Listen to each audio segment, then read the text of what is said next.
And welcome back to another episode of Primility Primer, our morning reminder of the power of balancing pride and humility as we go about our daily lives. This is episode number 52. I am your host, Jared Morris, and it is Wednesday, which means it is time for another edition of Wisdom Wednesday. And for this edition of Wisdom Wednesday, the wisdom comes from you, the Primility audience, because on Monday, I sent out the Monday newsletter, as I do every Monday morning. And if you're not getting that Monday newsletter, go to primility.com/join and get on the email list. It's free, it's simple, it's easy. You also get your opportunity to get your red Primility wristband if you want one. But you'll get that Monday newsletter. And what I wrote about in this week's newsletter was how mind-boggling it was to me that my parents just celebrated their 38th wedding anniversary. That number is just crazy when I think about the fact that they've been married 4 years longer than I've been alive, and I've been alive for a long time now. And I wrote about how my dad texted me on their anniversary and said that he was actually listening to an episode of Primility Primer and that it reminded him that 38 years of marriage really does take a lot of primility. And I really took that to mean pride in the sense of having pride in our own individual goals and dreams and what we want out of our lives, plus what we contribute individually to the relationship. I think we have to have pride in that, have some self-confidence there, but also the humility to really genuinely care about the other person's goals and dreams and what they want to get out of life. And of course, the humility to compromise when appropriate or when necessary. And, that's kind of how that made sense to me. But as I thought about that, I realized I'm not married yet. I mean, Heather and I have a wonderful relationship, but it's still young in comparison to a lot of people that I know who have been married for a long, long time. And so certainly when it comes to tips on successful long-term relationships or what makes them work, I'm still in the early stages and learning myself.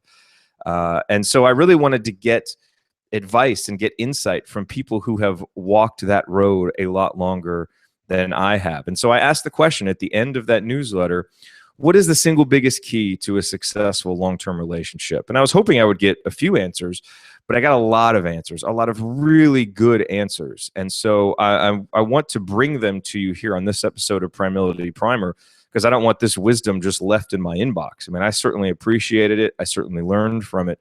But I think these are ideas that we all can learn from. So unfortunately, I can't read them all, but I'm going to read a sampling of them to you because I think these are ideas. Obviously, all of us in some form or fashion are involved in long-term relationships, whether it's a marriage or whether it's even a friendship or, family relationships, whatever. I don't think that these ideas necessarily have to do with marriage. I think they come from that perspective, but I think we can apply these ideas in many different ways. So let me get to them. The first one, this is from Denise, who says, the one key lasting relationship tip I can give is honesty. My husband of 9 years and I always had the rule of complete honesty with each other, which includes no secrets. Now I realize how it fits in with primility, humility to admit our faults, and pride that our relationship is strong enough to survive it. Absolutely. I love that, Denise. Here is another one from Will. And Will says, your dad is right. Primility is needed to keep a successful relationship. Personally, the biggest key to a long-term relationship is finding that one true best friend, the person who you can be 100% yourself in front of without ever having to second guess it. Finding the person who you can speak every thought you have and know that they will listen and accept it. And I'll stop right here. I think that's another place where primility really shines through.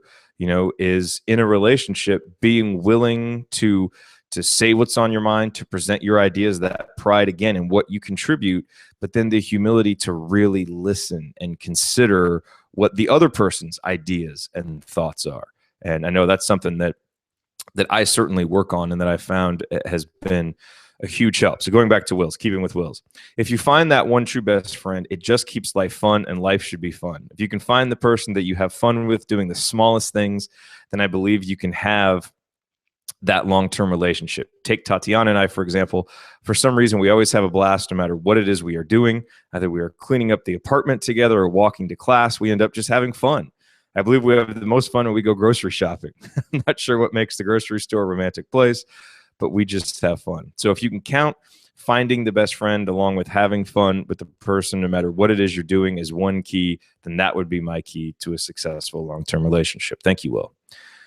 Next up, we'll go to Tatiana. For me, I guess the secret to a successful long-term relationship is simple, really. Be with the person who builds you up every day and inspires you to be the best person you can be, and do the same in return for them. It may sound cliche to say marry your best friend, but it's true. I'm so lucky to have found that in Will, and I have no doubt that you found that in Heather. If you're paying attention, yes, you may realize that is the Tatiana from Will's example. They both sent me this separately. And so clearly they both believe that they have married their best friend, and that's why their relationship is successful. But I love that. And Tatiana's right. I have found that in Heather. And I think, that's one of the things that I love about Heather is just our ability to have fun doing the most random, seemingly mundane things. But I also think that what Tatiana says here is really important about being with the person who builds you up and inspires you to be the best person you can be. And I think there's an important balance there too, because I think it's also about being with the person who can also point out your faults or maybe steer you back in a good direction when you may be going a little bit off course. And I think it does require humility. It certainly requires humility to be willing to listen when we know that a person knows us, understands us, can maybe see that we're again headed down that road that maybe we don't want to go down. Having that person there who can speak to us honestly, whether it's good or bad, seems like it would be very important. And I know from my experience it has been. The next one, this is Gilbert. So Gilbert says, my wife Rosie and I have been married 32 years, and we're still working on ourselves so we can make our marriage better than our first 32 years. We know that the key for us in our marriage is to work on our personal development every day.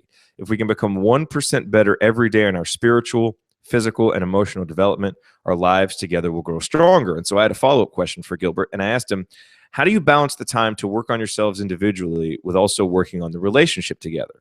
Or perhaps more specifically, how do you give each other the space to grow individually? Do you find that you are working on different things at different times, or is there lots of overlap? And Gilbert says, we have found that there is lots of overlap because we are constantly sharing ideas from the books we're reading. And since we are both working on our health and physical endurance, it helps us work on our relationships. Sometimes that goes well, sometimes it doesn't, but we work through it. And when one of us wants to grow in another aspect of our lives, we support each other. We don't want to have any regrets in our later years.